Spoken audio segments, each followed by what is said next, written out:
gaan julle? Ek hoop het gaan goed met elkeen en vandag gaan ons met ons tweede gedeelte begin. Is eintlik my week 2 van waar ons begin het in Efesiërs. En die eerste week het ons stilgestaan by die ou en die nuwe lewe. En vandag gaan ons aan waarby ons gaan stilstaan by die riglyne vir die nuwe lewe. En dit is belangrik want ons sien dat Paulus kom en hy sluit af met ons vorige gedeelte uit Efesiërs 4 vers 24 met ons identiteit en wie ons is in Christus en ons moet onthou dat ons as beeld van God geskape is. En dan gaan ons verder hier vandag na vers 25 toe en nou gaan hy vir ons eintlik die riglyne gee. So in die ou en die nuwe lewe kom sê hy vir ons, hoe moet ons nie leef nie, hoe behoort ons eintlik bietjie te leef, en dan kom hy terug en herinner ons aan ons identiteit. En nou gaan hy vir ons presies sê, hoe behoort ons sekere goed te doen, die riglyne, en ek kan amper saam met die riglyne kom sê, soort van die reëls wat hy kom uitlê om te sê, luister, bly by dit wat God nou vir ons hier sê. En ek hou so baie van die woord riglyne, want dit is eintlik lyne of bakens wat ons rigting gee, wat vir ons wys waarheen en hoe ons behoort te stap in ons verhouding ook met Jesus. En so ek gaan 'n bietjie stil staan by hierdie gedeelte vandag, Efesiërs 4 vanaf vers 25 en dan na Efesiërs 5 tot en met vers 5. Dis een gedeelte en so kom ons begin lees en dan gaan ons hom van daar af verder vat. Nou dit sê sodat nou dat julle die valsheid afgelê het, moet julle onder mekaar die waarheid praat, want ons is lede van dieselfde liggaam. As julle kwaad word, moenie sondig nie, en moenie 'n dag kwaad afsluit nie. Moenie die duiwel vatkans gee nie. As iemand 'n dief is, moet hy ophou steel. Hy moet deur harde werk op 'n eerbare manier self in sy lewensonderhoud voorsien, en dan sal hy iets hê om ook vir die armes te gee. Vuil taal moet daar nooit uit julle mond kom nie. Praat net wat goed en opbouend is, volgens die eis van omstandighede, sodat dit julle behoorders ten goeie kan kom. En moenie die Heilige Gees van God bedroef nie, want hy het julle as eiendom van God beseël met die oog op die verlossingsdag. Moet nooit verbitter of opvleend wees of woedend word nie, moenie vloek of skel nie, moet niks doen wat sleg is nie. Wees goedgesind en hartlik teenoor mekaar en vergewe mekaar soos God julle ook in Christus vergewe het. Omdat julle kinders van God is en hy julle liefhet, moet julle sy voorbeeld volg. En hier kom som hy dit eintlik op. In al hierdie dingetjies wat ons vandag gaan lees, kom som hy dit eintlik hier op dat ons moet God se voorbeeld volg, want dit is wat hy van ons ook behaag. En dan in vers 2 vanaf hoofstuk 5 sê, lewe in liefde, soos Christus ons ook lief gehad en om ons wil sy lewe as 'n offergawe gegee het. Ja, offer wat vir God aanneemlik was. Soos dit gelowiges betaam, moet daar van ontug, onsedelikheid of enige vorm of gierigheid onder julle selfs geen sprake wees nie. Grove, ligsinnige of vuil praatjies pas nie by julle nie. Nee, dank aan God pas by julle. Dit moet julle goed besef.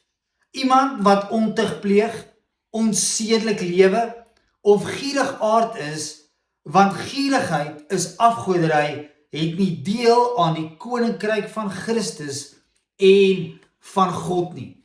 Nou ons gaan hierdie gedeelte vandag so klein bietjie opbreek in sekere verse en ek gaan probeer om dit vir julle beter te verduidelik, sodat julle dit ook beter kan verstaan en sodat ons as kinders van God dit kan toepas, dit kan uitleef, want dis God se hart vir ons.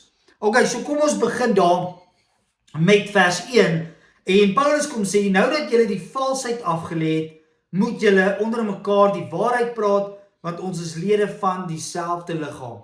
En hier belangrik, hy kom sê, nou dat julle die valsheid afgelê het, met ander woorde, jou ou lewe is 'n valse lewe. Dis nie die regte jy nie, dis nie die ware jy nie. Jou werklike identiteit is in Christus. God kom sê vir ons in Genesis 1 vers 25 en ek het dit daar gelees tot en met 27, daarom kom sê hy vir ons, Kom ons skape die mens as beeld van ons, as beeld van God. Kom ons skape hulle as ons verteenwoordigheid. Dis jou ware identiteit. En ek het dit voorheen ook al gesê, dis hier waar mense vir my sê, maar ag Andrew, ek kan drink en rook en vloek en praat soos ek wil. Dis wie ek is. Nee, dis nie wie jy is nie. Jesus Christus kom sê vir ons in ons woord dat voor die grondlegging van die aarde het hy ons reeds geskape vir goeie werke in Christus. Jou ware identiteit lê in Christus. En so die valse jy is die sondige jy, die ou jy, die vleeslike jy is eintlik 'n leuen wat die vyand vir jou kom gee om te sê, maar dis die werklike jy. Dis nie die werklike jy nie. Dis die valse jy. En daarom sê Paulus vir ons, nou dat ons die valse afgelê het, kom ons leef nuut. En dan begin hy met die dingetjies wat ons behoort te doen en wie is hierdie werklike jy, die ware jy. En so verder, dan lees ons in vers 26, dan sê hy, as julle kwaad word, moenie sondig nie, en moenie 'n dag kwaad afsluit nie, moenie die duiwel 'n vatkans gee nie. En hier wil ek ietsie net kom sê, en beklemtoon, is dat ek het al mense gesien wat dalk 'n stryery met iemand opgetel het, en dan reverse hulle kar en hulle stamp hulle kar en sê, ja, jy sien, jy het nou die duiwel 'n vatkans gegee. Ek wil kom sê, dis 'n bietjie kleinlik daai, dis nie regtig waarvan hy praat hier nie. Paulus kom praat hierso van, wanneer ons kwaad word, en ons sort dit nie uit nie, ons vra nie vir vergifnis nie, ons praat nie weer met die ander persoon nie, en ons hou dit op vir onsself, dan wat daai kwaadheid begin doen, is dit begin 'n bitterheid te vorm. Maar eers begin dit met offense. So ons begin nou kwaad word vir 'n persoon, en dan hanteer ons dit nie, ons sort dit nie uit nie, dan sit dit oor in offense, en dan begin ons onsself te distansieer, en vanuit dit raak ons bitter. En ek kan onthou, dat ons het hierdie voorbeeld al gesien, dat ROB, raap, wat in Engels, in Afrikaans steel is presies dit, dis root of bitterness, en daai root of bitterness, gaan ons raap, gaan ons lewenskwaliteit, ons lewensvreugde, dit wat God vir ons het, gaan dit kom steel. En dis die vatkans waarvan Paulus hier sê. Hy sê, moenie so kwaad raak, dat het oorsit in bitterheid nie, want dis die vatkans wat die vyand het. Nee, ek het kwaad geword vir iemand nie, want ons almal raak maar kwaad partykeer, en nou ry ek oor iets, en 'n pothole tref my, of ek ry in 'n paal vas, en ja, nou is dit die vyand se skuld. Nee. Hy praat van pas op, want daai kwaad gaan oorsit in bitterheid, en daai bitterheid gaan oorsit in 'n lewenskwaliteit wat nie goed is nie. Dit gaan jou lewenskwaliteit wegvat. Dit gaan jou vreugde wegvat. En so is dit belangrik om dit te verstaan. Dan verder kom sy interessant in 28, as iemand 'n dief is, moet hy ophou steel. Hy moet deur harde werk op 'n eerbare manier self in sy lewensonderhoud voorsien. Dan sal hy iets hê om vir die armes te gee. Nou ek weet nie of dit julle al opgeval het nie, dat God kom sê nie net daar vir ons in sy woord, luister, as hy ophou steel, dan gaan hy kos hê om te eet nie. Hy sê inteendeel, hy gaan self meer as genoeg hê, sodat hy selfs verander wat minder bevoorreg is en die armes te kan omsien. So daar's 'n belofte dat God saam met die persoon gaan werk wat hard werk, om te sê, luister, as jy hard werk, gaan ek jou so seën, dat jy na ander kan omsien. En ek wil ook hierso gaan na Deuteronomium toe. Julle kan saam met my gaan. Deuteronomium 8 vers 18. Hoor mooi wat sê dit hier. Dit sê, maar jy moet die Here jou God nie vergeet nie, want dit is hy wat jou die krag gee om die rykdom te verwerf. En nou die oorspronklike Hebreëus vir, hy gaan jou die krag gee om rykdom te verwerf, is nie net 'n verkoeking van die liggaam en energie vir die liggaam nie, maar dit praat van, hy gaan jou in staat stel, hy gaan jou kreatiwiteit gee, hy gaan selfs die hulpbronne stuur en die geleenthede gee, sodat jy rykdom kan verwerf. So dis belangrik. So daarom sê ek, wanneer ons werk God saam, en kom en seën hy ons, sodat ons selfs meer kan hê, om ook na die wat minder bevoorreg is, te kan omsien. En so wat 'n groot belofte wat die Here ook hier vir ons kom gee. Dan verder, vers 29 lees ons. Vuil taal moet daar nooit uit julle mond kom nie. Praat net wat goed en opbouend is volgens die eis van omstandighede. Nou hier wil ek ook kom sê, dit kan amper klink asof hy kom sê, so praat goed en opbouend, solank jy kan in die omstandighede, maar as dinge 'n bietjie moeilik raak, is dit oké om dalk 'n bietjie 'n woordjie uit te glip wat verkeerd is of so, en dis glad nie wat hierdie gedeelte hier beteken of bedoel nie. Wat hier bedoel is, praat opbouend en praat goed teenoor alle mense, en soos dit die omstandighede daar ook eis. Maar dan kom sê hy ook, of wat hy hier bedoel is, daar gaan tye ook wees wat ons soms ander moet vermaan, waar ons soms ander moet teregwys in liefde, en daarom sê hy, hang af wat die omstandighede is. So ons kan goed en opbouend praat teenoor ander, maar wanneer 'n kind van God vuil taal gebruik, ligsinnige grappies maak, vuil grappe maak, dan is dit ook soms ons plig om so 'n persoon in liefde tereg te wys en te help. Dan kan ons nie aanhou om so 'n persoon op te bou en op te been nie, want hulle is besig om 'n verwronge beeld van Christus te skep. En daarom kan ons hulle dan in liefde ook vermaan. En dis hoekom hy hier sê, hang af wat is die eis van omstandighede. So ons moet altyd goed praat, ons moet opbouend wees, maar ons ook tye want ons soms mense gaan moet vermaan en teregwys in liefde, sodat hulle weer in lyn kan kom met die riglyne vir die nuwe lewe. En daarom is dit so belangrik dat ons sal verstaan dat hierdie is riglyne vir ons. En ons moet in dit leef. Ons kan nie leef soos wat ons wil en sê ons is kind van God nie. Nee, daar is sekere riglyne wat ons moet toepas. Daar's vrug wat ons moet dra, wat 'n bewys gaan wees van ons redding. Nou verder, in vers 30 sê dit, en moenie die Heilige Gees van God bedroef nie, want hy het julle as eiendom van God beseël met die oog op die verlossingsdag. Vers 31, moet nooit verbitter of opvleend wees of woedend word nie. Hier kom sê hy weer, moenie vloek of skel nie, moet niks doen wat sleg is nie. Wees goedgesind en hartlik teenoor mekaar, en vergewe mekaar soos God julle ook in Christus vergewe. En hier wil ek kom sê dat ons as kinders van God moet 'n sagte geaardheid hê. En dalk is jy 'n ekstrovert en dalk is jy vol energie en dalk praat jy baie, dis oké. Dis deel van wie jy is.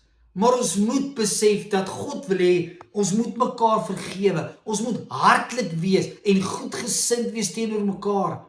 God se liefde moet uit ons straal. Sy goedgesindheid moet uit ons straal teenoor ander. En dan in vers 5 sê dit, omdat julle kinders van God is en hy julle liefhet, moet julle sy voorbeeld volg. Hier kom som Paulus dit vir ons op. Lewe soos Christus. Volg sy voorbeeld as julle kinders van God is. Ons kan nie sê ons is kinders van God, maar ons lewe soos die wêreld nie. Wanneer mense na jou lewe kyk, kan hulle sien daar's iets anders nie. Nee, dit hoort nie so by ons nie. Ons moet die lig wees, ons moet die sout wees in hierdie wêreld. En so verder sê hy, lewe in liefde soos Christus ons ook lief gehad het en om ons ontwil sy lewe as offergawe gegee het, ja, offer wat vir God aanneemlik is. En dan sê dit hierso, soos dit gelowiges betaam. Hoor die hoë kwaliteit van lewe hierso. Ek wil hê julle moet sien die standaard wat Paulus hier stel.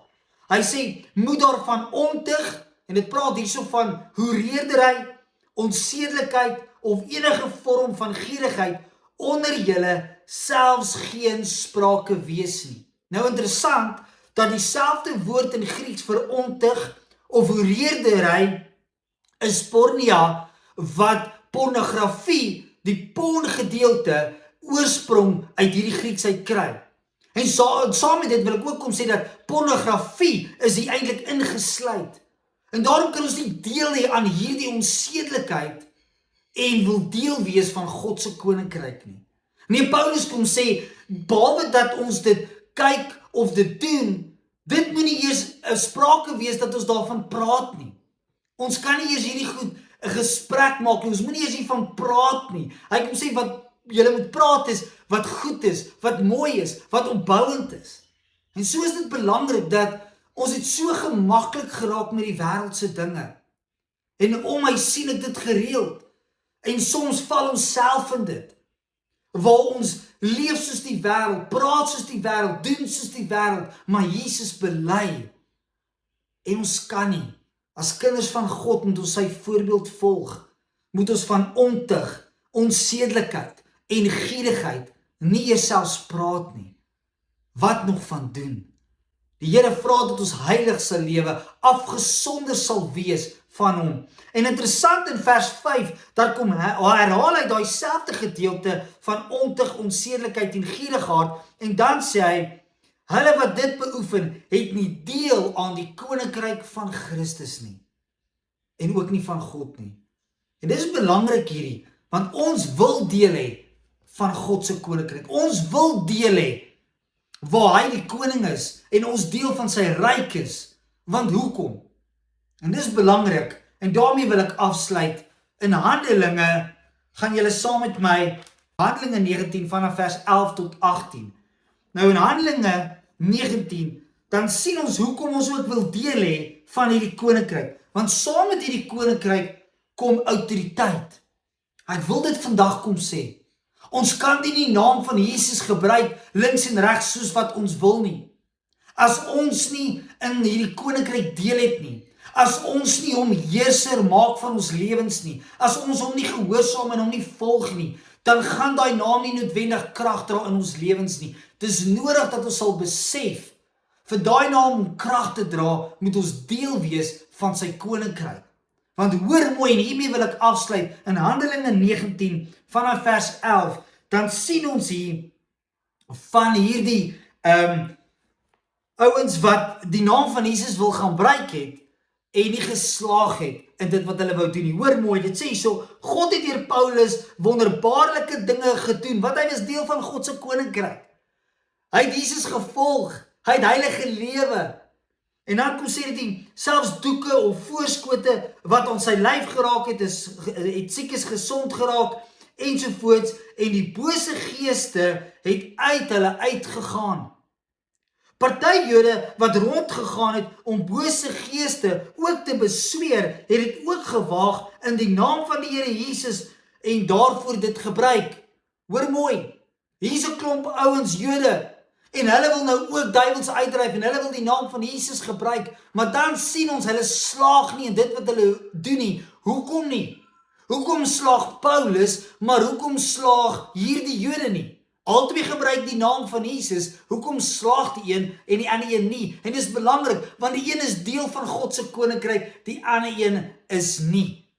Die een ding, hy kan net die naam gebruik links en regs soos wat hy wil. Die ander ene leef 'n leefstyl in God se koninkryk waar Jesus heers. Dan lees ons verder. Hulle het gesê, ek besweer julle in die naam van Jesus wat deur Paulus verkondig word. Dit was die 7 seuns van die Joodse priesterhoof Skeva wat dit gedoen het. Maar een van die bose geeste het vir hulle gesê, Jesus ken ek. En Paulus weet ek, maar julle, wie is julle? En so hierdie bose geeste besef die autoriteit. Hulle besef Paulus se lewe. Hulle weet Paulus is 'n bedreiging vir die koninkryk van duisternis. Maar hierdie seuns van hierdie Joodse priester leef soos die wêreld. Hulle het dalk tradisie, hulle gaan dalk kerk toe, hulle doen dalk sekere tradisionele goedjies, maar hulle leef nie die leefstyl van kind van God nie. En daarom wanneer hulle die bose geeste wil uitdryf, werk dit nie. Inteendeel, sê dit verder, die man met die bose gees spring toe onder hulle in en oorweldig hulle. Hy was te sterk vir hulle, sodat hulle kaal en stikkend geslaan uit daardie huis gevlug het. En sodra hierdie Jode se woord geen krag nie. Hulle gebruik ook die naam van Jesus. En daarom wil ek vir julle kom bemoedig vandag. Lewe volgens die koninkryk van God. Dit help nie net om die naam van Jesus te gebruik nie, maar ons moet 'n lewenswyse hê van heilig lewe en in die riglyn en lewe wat Jesus ook hier vir ons gee. En dan wil ek afsluit dat dit verder sê, al die Jode en Grieke wat in Efesië gewoon het daarvan te hore gekom en vrees het hulle almal oorval en die naam van die Here Jesus is geprys. Twee goed gebeur, hulle is met ontzag ontvul, maar behalwe dit, Jesus se naam is geprys, omdat die werklike kinders van God gesê het, yes, julle gaan nie hierdie naam net misbruik nie, maar julle het nodig om in hierdie naam te leef. Julle het nodig om deel te wees van hierdie koninkryk. En so daarom wil ek julle elkeen bemoedig ook vandag, leef in hierdie koninkryk, moenie net die naam van Jesus gebruik nie, maar lewe in dit en bly in dit. En dan sal julle die krag en die autoriteit dra en sien die naam van Jesus dra krag. So ek wil saam met julle gou bid en mag julle 'n geseënde week hê en mag julle vanuit God se koninkryk leef. So Vader, ons kom bid vir elkeen wat kyk na die video vandag, dat U hulle sal bekragtig. Vader, dat hulle ook heilig sal lewe, afgesonder vir U, dat hulle in hierdie riglyne wat ons hier sien in Efesiërs sal uitleef. Mag dit nie net 'n klomp moed en moenies wees nie, maar mag hulle in U identiteit leef. Mag die Heilige Gees hulle heilig maak. Mag hulle meer U wil doen en ken in die naam van Jesus. En Vader, mag hulle deel wees van hierdie koninkryk. Mag hulle nie net die naam van Jesus gebruik nie. Mag ons U nie net dien met lippetaal nie, maar mag ons leef uit ons ware identiteit en sien hoe U Gees deur ons werk en ons autoriteit opneem in hierdie aarde en die koninkryk bring waar ons beweeg in Jesus se naam. Amen. Mag julle 'n geseënde week hê, blessings vir elkeen en leef uit jou ware identiteit en dra autoriteit waar jy beweeg in Jesus se naam. Blessings vir julle.